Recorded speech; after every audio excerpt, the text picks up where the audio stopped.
When the question came up at the dinner table, would you marry your partner again? Everyone laughed, treating it like a harmless conversation starter. We were at a small gathering with friends, celebrating a wedding anniversary. I thought my wife, Emma, would play along, maybe tease me a little as she always did. But when she smiled faintly, looked straight at me, and said, "Never," the entire room fell silent. At first, I thought she was joking. I laughed, waiting for her to say something like, "Just kidding." But she didn't.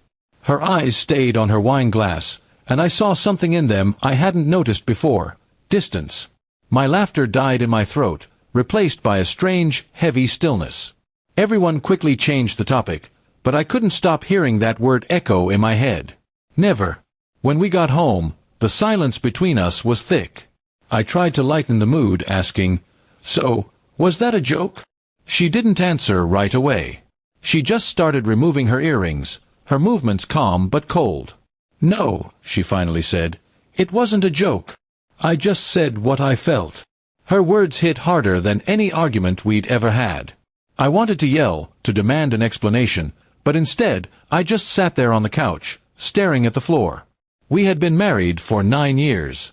Sure, we'd had our rough patches, long hours, small fights, financial stress, but I never thought she regretted marrying me. Apparently, I'd been wrong. The next morning, she acted as if nothing had happened. She made coffee, asked if I wanted toast, and talked about errands. It was maddening. I finally asked her, "Why would you say something like that?" She sighed and said, "Because sometimes, I wonder if we settled instead of chose each other."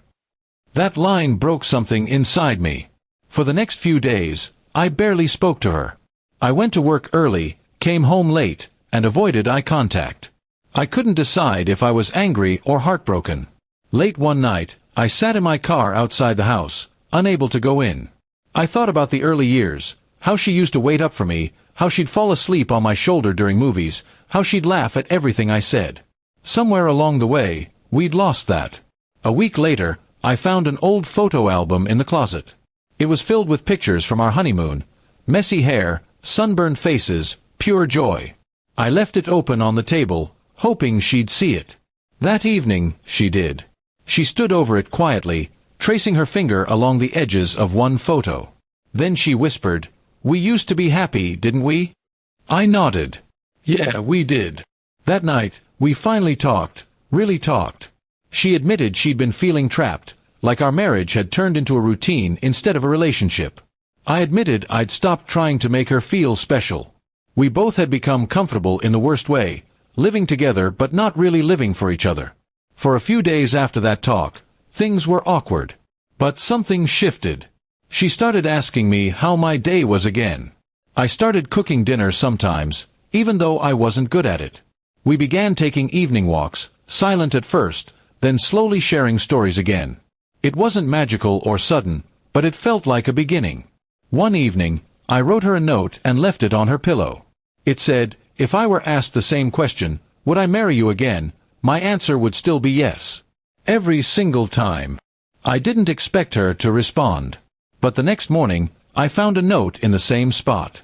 It said, maybe I said, never, because I didn't want the same marriage again. But a better one, with you, yes I would. That note changed everything. It didn't erase the hurt, but it gave me hope. We began going to marriage counseling. It wasn't easy. Facing our mistakes out loud was painful, but it helped us understand that love isn't something you keep by chance. It's something you rebuild on purpose. Months later, at another gathering with the same group of friends, the same question came up again, almost as if life had set the stage for us.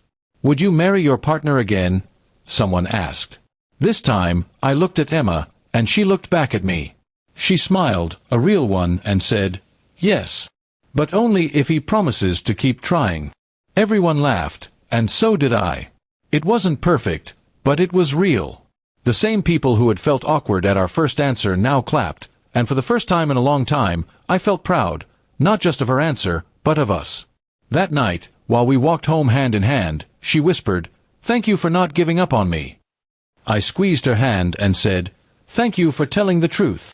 Because sometimes, love doesn't end with pain, it starts again because of it. And if anyone asked me that question today, would you marry your partner again? I wouldn't hesitate. I'd smile and say, yes, especially after what we went through.